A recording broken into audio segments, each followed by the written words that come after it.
Josh farted. The thing that tipped me off was his height. It's the perfect height to bend over. Anyway. Hey everybody, so on my way over here, I was stuck in traffic behind this gigantic gas-guzzling SUV that had these 2 bumper stickers on it that confused the hell out of me. And I'm going to tell you both of them. The first one was just a regular one that said, have a small penis, try hunting. And the second one was a bear paw that was colored in as the American flag, and it said, who saved who? Who is driving this truck? I think he is a hunting enthusiast who is comfortable with his small penis, and he believes that bears got us out of World War II. That was what I came up with. I quit my job this year. That was fun. Get a couple of woos. I worked in the kitchen of a juice company, which means for a full year of my life, every single day, I washed fruits and vegetables. I hate cilantro. I hate cilantro for different reasons than you hate cilantro.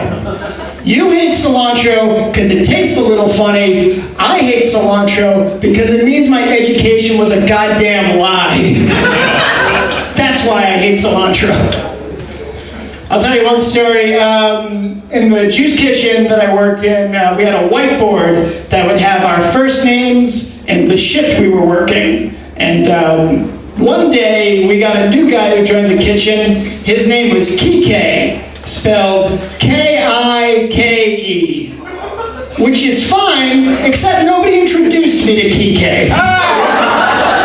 I just came in one day and I saw K-I-K-E written on the whiteboard where my shift was.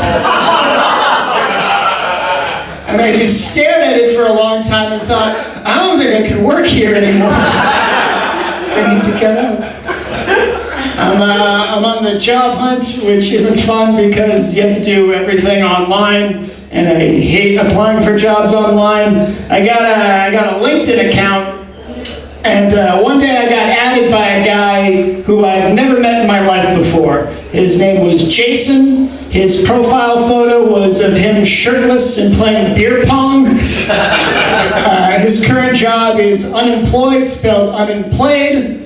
And his About Me section is 1 sentence long, and it says, my fucking parents made me get one of these. Hope it works. Ha ha!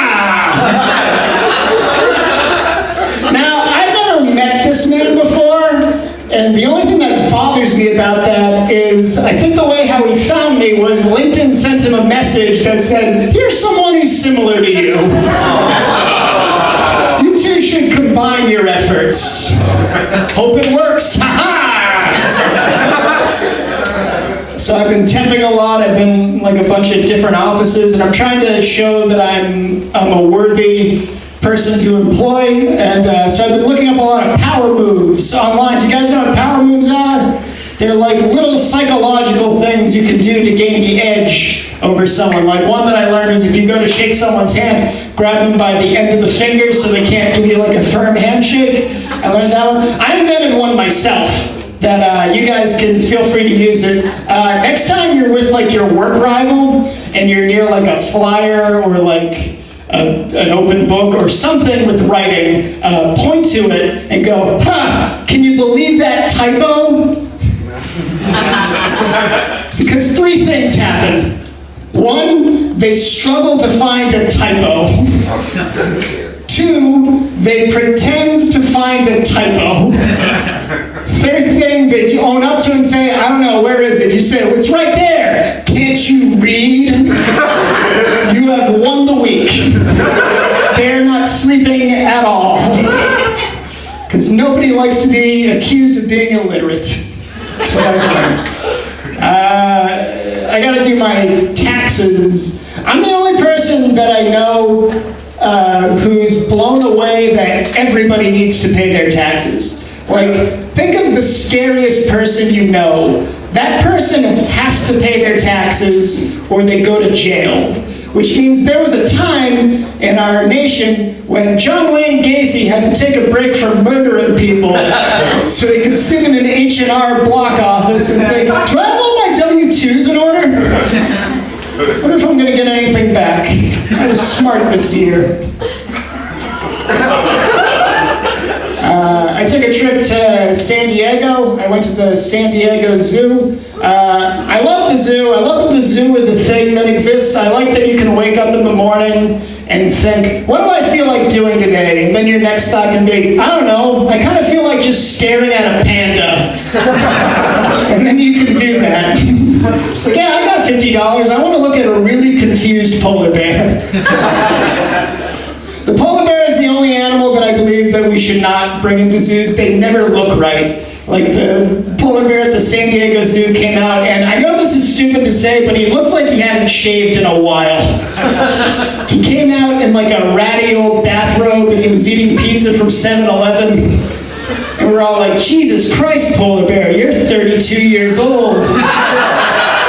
You need to get your shit together. I don't do well with animals, most animals. I'm afraid of dogs. And I do this thing that I need to stop doing. Whenever someone's telling me about their dog, I'll interrupt them and I'll be like, oh, hey, what kind of dog do you have? But here's the thing, I don't know dog breeds at all. Like, no matter what you tell me, I'm still imagining the same medium-sized brown dog in my head. You could be like, oh, I have a Lasho Terrier mix. And I'll be like, ah, great dog. I love how they're medium and brown. The only dog-related thing that I'm kind of into is Big Dog's t-shirts. And if you're not from upstate New York, I will explain. Big Dogs is a line of shirt where they take something from pop culture, turn it into dogs, and then make like a dog pun. So like, South Park becomes South Park, and Jurassic Park becomes Jurassic Park. They like going to Park. It's an easy one to go to. The last Big Dog shirt I ever saw was of a dog wearing like a muscle shirt and sunglasses and an American flag bandana, and he was flexing his arm, and above it, him written was, hey Saddam, how does it feel to be dead, you son of a bitch? The pun there was the bitch part.